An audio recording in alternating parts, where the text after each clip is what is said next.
When my son Robin was 5 years old, he had a great idea for me for a story.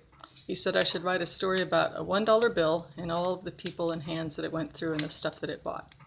So I said I would write that story, and if I sold it, he'd get $1. Well, he was 20 by the time I finally wrote the story, so I'm not sure how excited he was about the dollar.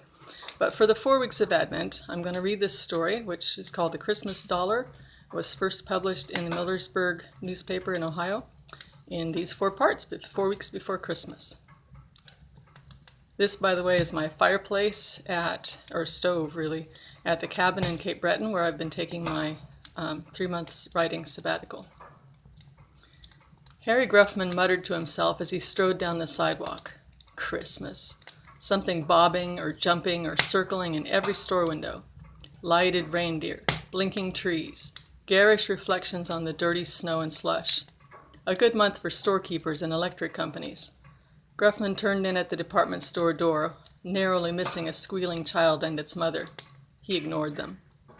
In the doorway was the ubiquitous bell ringer, bundled to the ears, with a red nose and a red bucket. "Merry Christmas, sir," chirped the young thing under the scarves, clanging busily. Gruffman glared at her and dug in his coat pocket. "I tell you what," he barked. "I will give you this whole $1 if you will never tell me Merry anything again." He brandished a tattered dollar, torn and taped across Washington's stiff grimace, stuffed it into the bucket, and stamped through the door. "Well, if it isn't Scrooge himself," Melissa Ware giggled and kept ringing. That night, helping Captain Adams count the money, Melissa saw the torn dollar and laughingly told the story of the funny old man with the fierce bushy eyebrows. The captain laughed too, but said, "Christmas isn't merry for everyone, you know." "That reminds me," said Melissa, "I had this great idea. Couldn't we buy some stuff for the Christmas baskets from the farmers themselves? My neighbor, Mr. Yoder, still has a lot of potatoes, and he could use the money." "Good idea, Melissa," said Captain Adams. "That way our money will help people twice." 2 days later, Captain Adams was at the Yoder's Amish farm buying potatoes and eggs. As he counted the money on the Yoder's kitchen table, he saw the torn dollar and smiled to himself. He prayed that the unknown man's charity, reluctant or not, would bring him a blessing. Late that night, there was a crisis on the Yoder farm.